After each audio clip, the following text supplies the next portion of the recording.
Jujur ya, gue udah gak mau lagi sebenarnya ngomongin soal political things. Cuma karena gue belajar tentang hal ini dan gue udah kayak ignoring, gak mau ngobrolin, tapi dari jiwa dan batin ini menggebu-gebu ingin pengen ngomong. Ya udah, Geram. gue bacot aja ya.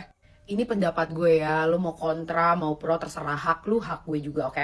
Jadi kalau kita ngomongin soal kayak MA memerintahkan KPU untuk menghapus batas usia itu untuk run for election, first of all, gue kasih tau dulu backgroundnya seperti apa. Sebuah undang-undang atau aturan atau regulasi itu dibuat bukan cuma tiba-tiba cekrek-cekrek jadi, enggak. Itu tuh perlu proses yang panjang. Dari mulai doktrin-doktrin di-adopt juga, dari penilaian para ahli, research tentang what's happening in our country. Kenapa ada batas usia? Kenapa nggak usia kayak gue 23 tahun bisa langsung run for election? Why? Kenapa harus ada batasannya? Why it's happening? There's a reason behind. And you guys need to know that gue adalah orang yang support 100%, mau lo adalah keluarga menteri, raja, presiden, siapapun, persemakmuran apapun. Kalau misalkan lo mau maju for election, as long you got the capability, the quality, and also suara, monggo. Tapi jangan sampai undang-undang itu diotak-atik untuk memenuhi elu. Paham gak sih? Negara ini tuh nggak lu doang. Betul. Paham ya maksud gue? Maksud gue tuh kayak wait for your moment, wait until you reach the minimum. You already have all the privilege. God.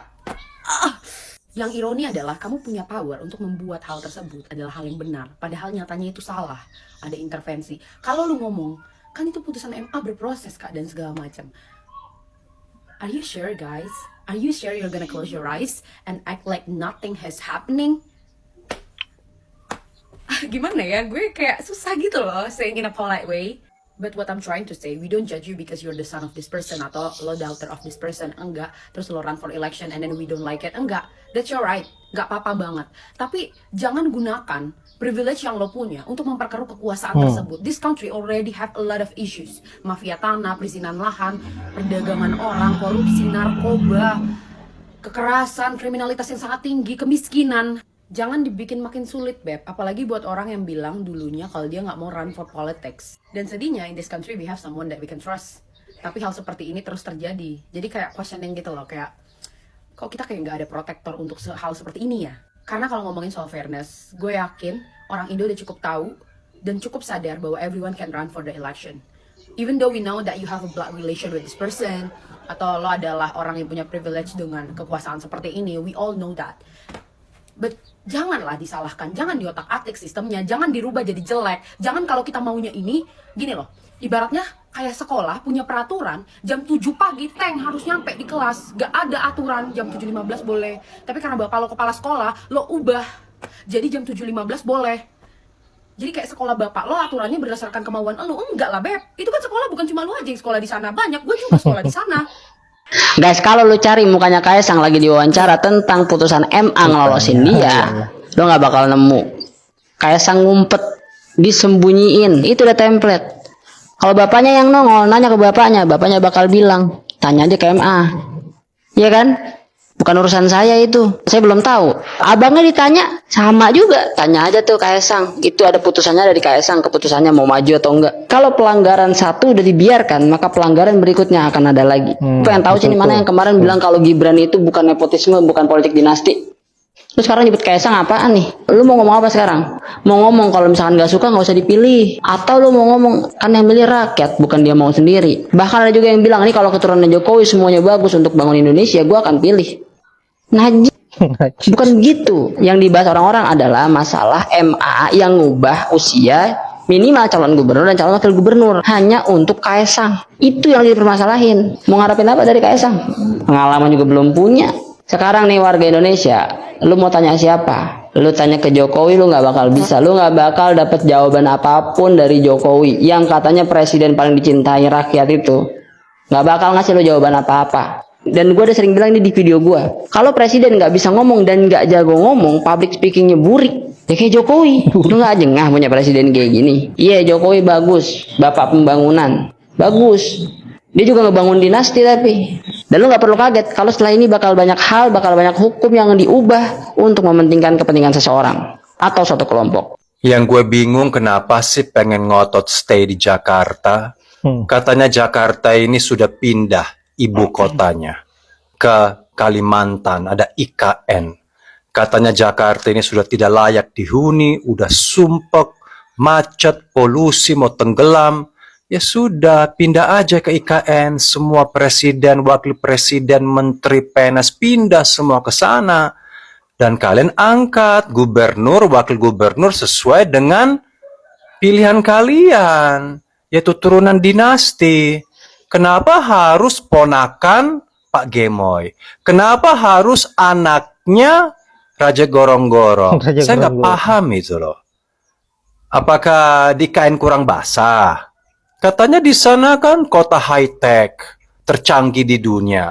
Banyak proyek investasi berjubel. Mungkin gara-gara di sana zong, nggak ada investasi, bakal kering. Ya artinya sekarang mikir, aduh kayaknya mendingan di Jakarta aja deh, cari jabatan. Kenapa nggak di sana aja? Kami rela. Kalau di IKN kami semua rela. Kalian punya dunia lain sendiri, punya gubernur sendiri, mau main raja-raja di sana, main dinasti di IKN aja di sana di tengah hutan. Jangan di Jakarta. Jakarta ini tempat bersejarah ribuan tahun dan tidak boleh diobok-obok sama orang-orang yang tidak punya kemampuan. Itu kenapa sih ngotot banget gitu loh. Semua diubah. Dan herannya kenapa juga para hakim yang baik juga diam. Nggak ada yang protes, nggak ada yang bikin konten, nggak ada yang bersuara, nggak ada speak up, semua bungkam. Kenapa? Sangat disayangkan loh. Rakyat protes karena ketidakadilan. Tapi justru hakim-hakim yang mewakili hukum dan etika, selama juga kemarin Mahkamah Konstitusi semua diam. Kenapa? Kenapa tidak membela kepentingan rakyat sih? Udah jelas tidak adil. Diubah-ubah demi kepentingan sendiri. Tapi diam. Itu sangat menyedihkan. Apakah takut? Takut apa? Harusnya takut neraka.